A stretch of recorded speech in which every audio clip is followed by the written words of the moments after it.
충격적인 소식입니다. 석유왕국 사우디아라비아의 최고 대학을 나온 학생들이 대한민국에서 특별한 일을 경험하게 되는데요. 도대체 그들이 한국에서 경험한 것들은 무엇이었기에 그들의 생각을 바꾸게 만들었을까요? 그 전에 구독과 좋아요 눌러주시면 영상을 제작하는 데 있어 큰 힘이 됩니다. 저는 사우디아라비아의 수도 리야드에 있는 킹 압둘라 과학기술대학교 환경공학과에 다니고 있는 나세르입니다. 저희 학교는 줄여서 카우스트라고 불리우는 학교예요. 한국의 서울대 같은 최고의 대학교지만 아직도 석유가 최고라고만 생각하는 고지식한 사고에서 벗어나지 못하는 학교예요. 작년 겨울에 교수님이 미래도시 솔루션 프로젝트를 내주셨을 때 저희 팀원들은 남다른 생각을 하나 했습니다. 우리 학교는 왜 이렇게 석유에만 목매다는 걸까? 석유는 언젠가 마를 텐데 그럼 그땐 어떻게 살라는 거지? 이런 생각을 가진 게 저희의 출발점이었어요. 저희 팀은 각각의 매력과 개성이 아주 뚜렷합니다. 공학도 라일라는 말수가 적지만 손재주가 아주 대단해요. IT를 전공하고 있는 파하드는 늘 최신 기술에 목말라 있어요. 경영학을 전공하는 아미라는 실용적인 게 최고라고 생각하는 실용주의자고, 농업과학 전공 하사는 어떻게 보면 꽉 막혔다고 생각할 수 있는 좀 보수적인 친구죠. 교수님은 두바이나 싱가포르 같은 대도시를 연구하는 것도 좋을 것 같다고 하셨어요. 근데 저희는 그렇게 흔하고 평범한 나라는 싫었죠. 화려한 마천루보다 작지만 강한 도시 어디 없나? 저희끼리 이런 말을 하고 있으니 교수님이 당황한 표정을 지으셨었죠. 저희는 그렇게 새로운 국가를 찾았고 결국 찾아냈습니다. 자원 없이도 강국이 된 나라 한국이었어요. 그렇게 한국의 지방도시들을 하나하나 조사하기 시작했습니다. 석유 없는 미래를 준비하는 저희에게 딱 맞는 나라였어요. 그런데 저희가 계획을 짜는 과정에서 보수적인 하산이 계속 반대를 하는 거예요. 우리는 사우디야, 한국 같은 작은 나라랑 비교할 수가 없어. 그렇게 말하며 극구 반대하던 하산은 이상하게도 제일 열심히 계획을 짜고 준비를 하더라고요. 두 나라의 기후와 문화, 역사적인 차이점까지 깊게도 연구해왔어요. 비행기표를 끊는 날 교수님이 물으셨어요. 한국 하면 서울인데 왜 서울이 아니고 지방 도시를 가는 거지? 제 답은 간단했어요. 진짜 보물은 항상 숨겨져 있기 마련이니까요. 출발하는 날, 저는 창밖에 보이는 리야드의 모래바람을 보면서 생각했어요. 석유가 마르면 우리 도시는 어떻게 될까? 영원할 것 같던 검은 황금이 사라지면 우리는 다시 사막의 유목민으로 돌아가야 하는 걸까? 비행기에서 저희가 짜둔 일정들을 다시 확인했어요.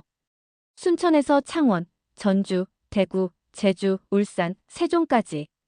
체크가 된 한국 지도를 보니까 설레는 마음에 두근거리기 시작했죠. 모두가 서울만 가면 되지 왜 굳이 시골까지 가냐고 물었지만 저는 100% 확신했죠. 미래는 화려하게 보여주기 식이 아닌 지속 가능한 삶에서 나온다고 말이죠.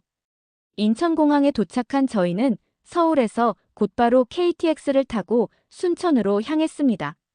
기차에서 라일라가 물었어요. 의문이 들었나 봐요.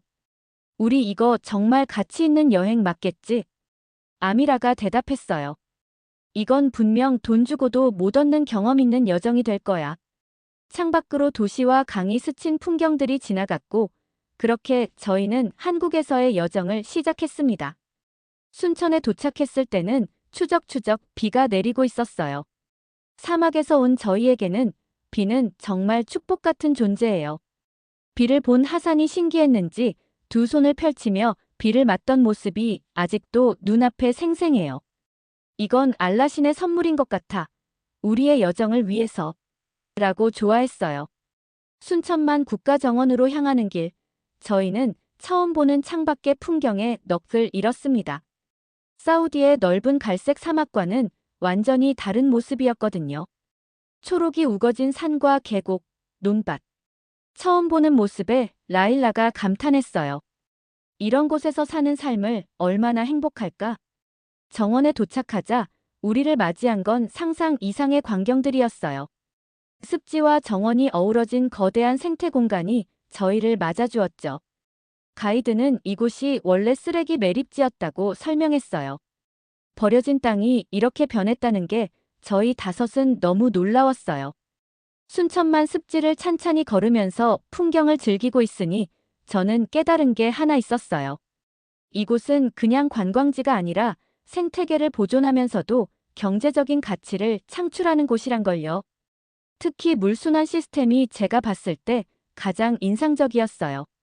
저희처럼 물 부족 국가에 꼭 필요한 기술이라고 생각했어요. 갈대밭 사이로 난 데크를 걸으면서 하산이 처음으로 자기의 생각을 내뱉었어요. 우리의 사막에도 이런 걸 만들 수 있을까? 처음으로 반대가 아닌 가능성을 얘기한 것이었어요. 그렇게 한국을 조금씩 경험하면서 희망을 얻어가던 중 배가 고파서 작은 식당에 들어갔어요. 지역 어르신이 운영하는 작은 식당이었는데 주인 할머니는 저희가 사우디에서 왔다고 하니 신기해 하셨어요. 사막에서 온 학생들이 이 먼 순천까지 내려왔다니 하시며 더 많은 반찬을 내다 주셨죠. 그렇게 챙겨주신 맛있는 밥을 먹고 숙소로 모여 하루 종일 느낀 점을 서로 주고받았어요. 순천이 대단한 건 자연을 보호하면서도 도시가 성장했다는 거야. 자원 없이도 가능하다는 증거를 보여준 거지. 파하드가 노트북을 열면서 말했어요.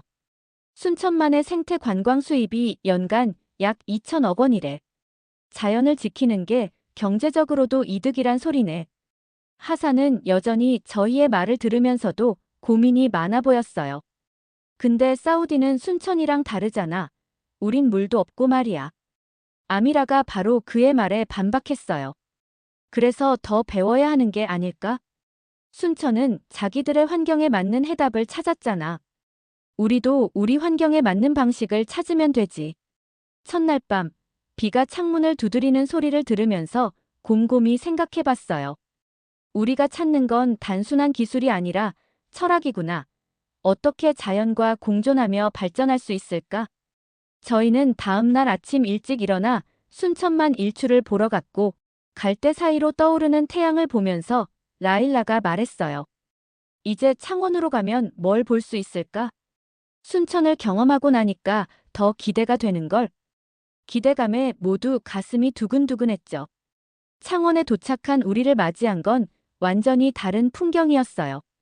순천의 자연과 달리 창원은 계획된 질서가 느껴지는 도시였죠.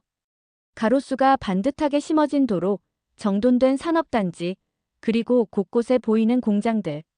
KTX에서 내려 첫 방문지인 창원 스마트 혁신 지원센터로 향했어요. 그곳에서 만난 박 과장님이 창원의 역사를 설명해 주셨죠. 창원은 원래 1970년대 계획공업도시로 시작됐어요. 그땐 대기업 중심이었죠. 하지만 2000년대 들어 중소기업 중심으로 바꿨습니다. 공장 구역을 둘러보는데 라일라의 눈이 반짝였어요. 기계공학도인 라일라에겐 천국 같은 곳이었나 봐요. 이 작은 공장들이 세계 시장에서 경쟁한다고요? 라일라가 놀라서 물었죠. 박 과장님이 웃으며 대답하셨어요. 네, 이 작은 회사들이 세계 1등 제품을 만들고 있어요. 강소기업이라고 불러요. 규모는 작지만 기술력은 강한 기업이죠. 우리는 한 중소기업을 방문했어요. 30명 정도 되는 직원들이 초정밀 부품을 만드는 회사였죠. 대표님이 자랑스럽게 말씀하셨어요. 우리 부품이 나사 우주선에도 들어갑니다. 파하드가 깜짝 놀라 물었죠. 이 작은 회사에서요? 점심시간, 우리는 공장 근처 식당에서 창원 지역 특산물인 멸치국수를 먹었어요. 맛있더라고요. 옆 테이블에 앉은 작업복 차림의 아저씨들과 대화를 나눴죠. 사우디에서 왔다고. 석유 많은 나라. 하시며 반가워하셨어요. 오후에는 창원 스마트 그린 산단을 방문했어요. 공장들이 에너지를 서로 나누고 폐열을 재활용하는 시스템이 인상적이었습니다. 아미라가 메모하며 말했죠. 이건 경제적으로도 이득이네. 에너지 비용이 30% 절감된대. 하산이 고개를 끄덕이며 말했어요. 우리 사우디는 에너지가 너무 싸서 아끼려는 생각을 안 해. 근데 언젠간 석유가 마를 텐데. 저녁에 우리는 창원의 청년창업지원센터를 방문했어요. 20대 청년들이 자신만의 회사를 세우고 있었죠. 한 청년이 자신의 스타트업을 소개했어요. 우리는 공장 폐기물을 재활용해 새 제품을 만들어요. 숙소로 돌아오는 길, 파하드가 한숨을 쉬었어요. 우리 사우디는 모든 게 큰 회사, 큰 자본 중심이야. 이런 작은 기업들의 생태계가 없어. 그날 밤 토론은 뜨거웠어요. 왜 사우디엔 중소기업이 발전 못할까? 라일라가 물었고 아미라가 대답했어요. 석유 돈이 있으니까 모험을 안 해도 되는 거지. 창원에서의 마지막 날, 지역 대학생들과 교류회를 가졌어요. 한 학생이 질문했죠. 왜 대기업만 중요하게 생각하나요? 그 질문이 우리 모두의 마음에 깊은 생각을 심어주었습니다. 한옥마을로 향하는 길, 전통 의상을 입은 사람들이 눈에 띄었어요. 관광객들이 한복을 빌려 입고 다니더라고요. 하산이 흥미롭게 지켜보다가 말했습니다. 우리도 한복 입어볼까? 그 말에 모두가 놀랐어요. 변화를 가장 싫어하던 하산이었거든요. 1시간 후, 우리 5은 화려한 한복을 입고 한옥마을을 거닐고 있었어요. 파하드가 웃으며 말했죠. 사우디 친구들이 이 모습 보면 기절할 거야. 그때 많은 관광객들이 우리에게 관심을 보이더라고요. 한복 입은 사우디 학생들이 신기했나 봐요. 한옥 체험관에서 우리는 전통 가옥의 구조를 배웠어요. 안내해주신 할아버지가 열정적으로 설명하셨죠. 한옥은 자연 재료로 지어요. 나무, 흙, 돌, 창호지. 여름엔 시원하고 겨울엔 따뜻하지. 하산이 집중해서 듣더니 갑자기 질문했어요. 이 구조가 사막 기후에도 적용될까요? 할아버지가 잠시 생각하시더니 대답하셨어요. 원리는 같을 거야. 바람길을 만들고 열을 관리하는 건 어디서나 중요하지. 오후에 우리는 전통 공예 체험을 했어요. 라일라는 도자기, 저는 한지 공예, 파하드는 목공예를 체험했죠. 아미라와 하산은 전통 음식 만들기를 선택했고요. 하산이 한국 떡을 만들며 진지하게 물었어요. 이런 전통 기술이 왜 살아있는 거죠? 떡 만들기 선생님이 대답하셨어요. 옛것이 돈이 되니까요. 관광객들이 이런 걸 보러 오잖아요. 그 말에 아미라가 무릎을 쳤죠. 비즈니스네. 전통이 경제적 가치가 되는 거야. 저녁에 우리는 전통 공연을 관람했어요. 판소리라는 한국 전통 음악이었죠. 처음엔 이해하기 어려웠지만 가수의 열정이 느껴졌어요. 공연 후 하산이 감동한 목소리로 말했습니다. 우리 베두인 노래와 비슷한 느낌이야. 영혼이 담겨 있어. 숙소로 돌아와 우리는 밤늦게까지 이야기를 나눴어요. 하산이 갑자기 진지한 표정으로 말했죠. 사우디도 전통 건축 양식이 있었는데 다 버리고 서양식 빌딩만 짓고 있어. 우리 정체성은 어디로 갔지? 그 말에 모두가 깊은 생각에 잠겼어요. 라일라가 조심스레 의견을 냈죠. 우리 전통 건축은 수천 년 동안 사막 기후에 적응해왔어. 그 지혜를 현대 건물에 적용할 수 있지 않을까? 하산의 눈이 반짝였어요. 맞아. 우리 전통 건축은 친환경적 지혜가 담겨 있었어. 자연 통풍, 두꺼운 벽으로 온도 조절. 그날 밤, 우리 팀에 작은 변화가 일어났어요. 전통을 고집하던 하산이 새로운 가능성을 보기 시작한 거죠. 잠들기 전 생각했어요. 전주는 과거와 현재를 잇는 다리를 만들었구나. 대구로 가는 기차 안에서 아미라가 대구에 대한 정보를 읽어주었어요. 대구는 한국에서 가장 더운 도시래. 데프리카라는 별명도 있대. 그 말에 하산이 웃었죠. 드디어 우리 날씨랑 비슷한 곳을 가는구나. 하지만 대구에 도착해보니 상상과 달랐어요. 푸른 나무들이 가로수로 늘어서 있고 도심 곳곳에 분수와 시원한 그늘이 있었죠. 파하드가 놀라서 말했어요. 이게 한국에서 제일 더운 곳이라고. 우리 리야드에 비하면 천국인데. 첫 방문지는 대구 물산업 클러스터였어요. 안내해주신 김연구원님이 설명해주셨죠. 대구는 원래 물 부족 지역이었어요. 낙동강이 있지만 수질 문제도 있었고 가뭄도 잦았죠. 그래서 물 관리 기술을 발전시켰습니다. 물 재이용 시설을 보며 저는 깊은 인상을 받았어요. 빗물을 모아 정화하고 생활하수를 처리해 다시 쓰는 시스템이요. 우리 사우디에서 가장 필요한 기술이었죠. 메모를 하느라 손이 바빴어요. 이 기술 덕분에 대구는 물 자급률이 30%에서 60%로 올랐어요. 김연구원님의 말에 라일라가 물었죠. 사막 기후에도 적용 가능할까요? 김연구원님이 미소 지으며 대답하셨어요. 물론이죠. 사실 중동 국가들이 우리 기술에 가장 관심이 많아요. 이미 아랍에미리트와 협력 프로젝트도 진행 중이에요. 오후에는 스마트 물 그리드 시스템을 견학했어요. 도시 전체의 물 사용량을 실시간으로 모니터링하고 관리하는 시스템이었죠. 파하드가 IT 전공다운 날카로운 질문을 했어요. 인공지능으로 물 사용 패턴을 예측하나요? 네, 정확히 맞추셨어요.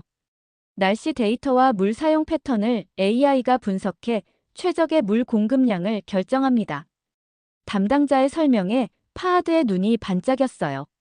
저녁에는 대구의 한 대학에서 열린 워크숍에 참가했어요. 물 부족 국가를 위한 지속 가능한 솔루션이란 주제였죠. 현지 학생들과 팀을 이뤄 아이디어를 나누는 시간이었어요. 한 한국 학생이 저에게 질문했죠. 사우디는 왜 대규모 담수화 시설만 고집하나요? 소규모 분산형 시스템이 더 효율적일 수 있는데요. 그 질문에 저는 잠시 말문이 막혔어요. 한 번도 생각해보지 않은 관점이었거든요. 숙소로 돌아오는 길, 하산이 깊은 생각에 잠겨 있다가 입을 열었어요. 우리는 항상 크게 생각했어. 세계 최대 담수화 시설, 거대댐. 근데 작게 시작하는 게 더 현명할 수도 있겠다. 그날 밤 우리는 대구의 물관리 시스템을 사우디에 적용하는 아이디어를 구상했어요. 파하드는 스마트 물그리드, 라일라는 빗물 수확 시스템, 저는 생활하수 재이용에 관심을 가졌죠. 잠들기 전 창밖을 보니 비가 내리기 시작했어요. 사막에선 보기 힘든 광경이죠. 그 빗방울을 보며 생각했어요. 우리는 바다에서 물을 얻으려고만 했지, 하늘에서 내리는 선물을 놓치고 있었구나. 우리를 맞이한 제주에너지공사 이 박사님이 설명해 주셨어요. 제주는 2030년까지 카본 프리 아일랜드를 목표로 하고 있어요. 전기차 100%, 재생에너지 100%를 달성하려고 합니다. 첫 방문지는 행원 풍력 발전단지였어요. 해안가에 늘어선 거대한 풍력 터빈들이 장관이었죠. 라일라가 감탄했어요. 와, 이런 걸 사우디 해안에도 세울 수 있을까? 이 박사님이 웃으며 대답하셨어요. 사우디는 풍력보다 태양광이 더 적합할 거예요. 일조량이 세계 최고 수준이니까요. 점심으로 제주 흑돼지를 먹은 후 우리는 스마트 그리드 실증단지로 향했어요. 그곳에서 만난 한국 대학생들은 인턴십 과정에 있었죠. 한 학생이 열정적으로 설명했어요. 이 시스템은 섬 전체의 에너지 흐름을 최적화해요. 풍력, 태양광으로 생산한 전기를 저장했다가 필요할 때 공급하는 거죠. 파하드가 깊은 관심을 보이며 질문했어요.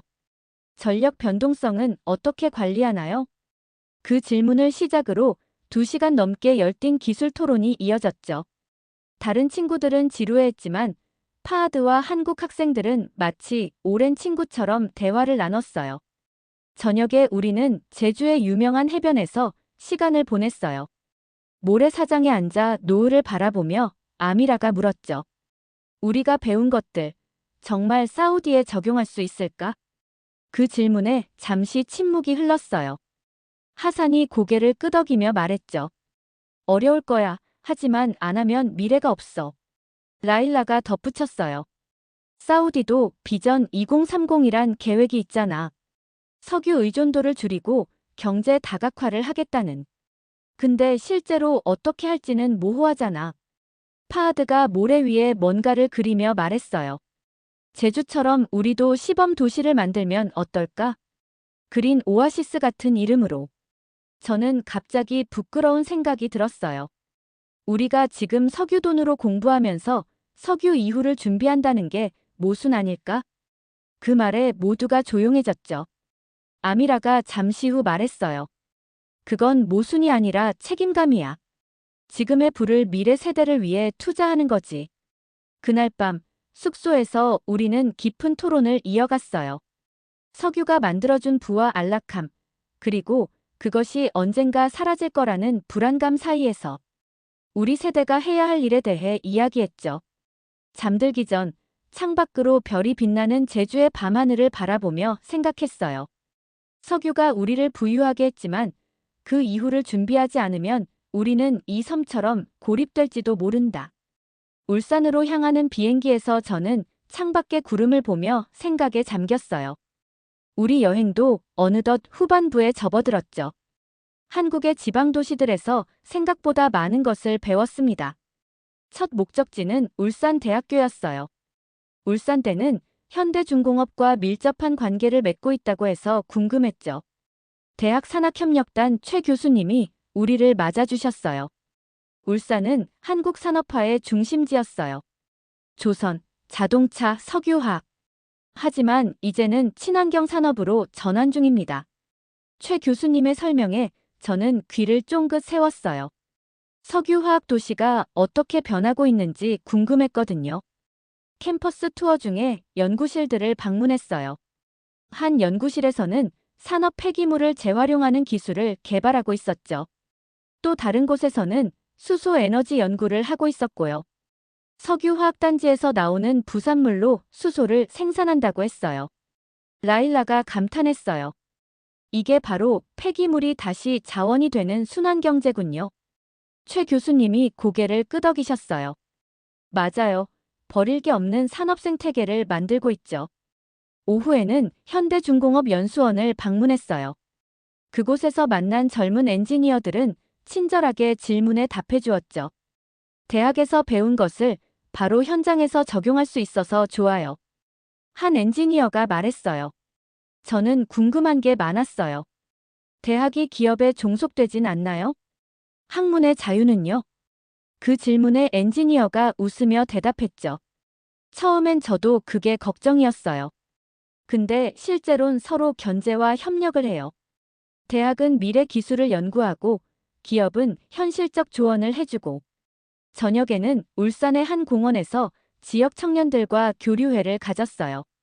놀랍게도 그들 중 많은 이들이 환경운동가였습니다. 울산은 공해 도시 이미지를 벗기 위해 시민들이 직접 나섰어요. 한 청년이 말했죠.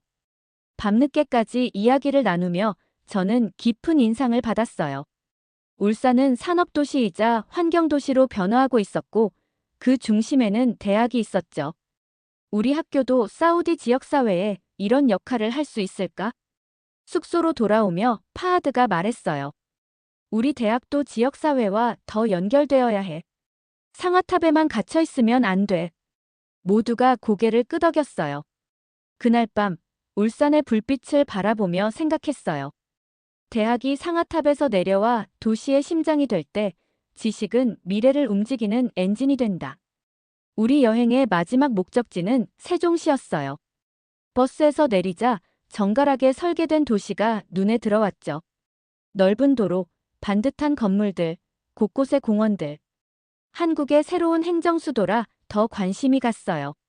와, 미래 도시 같아. 파하드가 감탄했어요.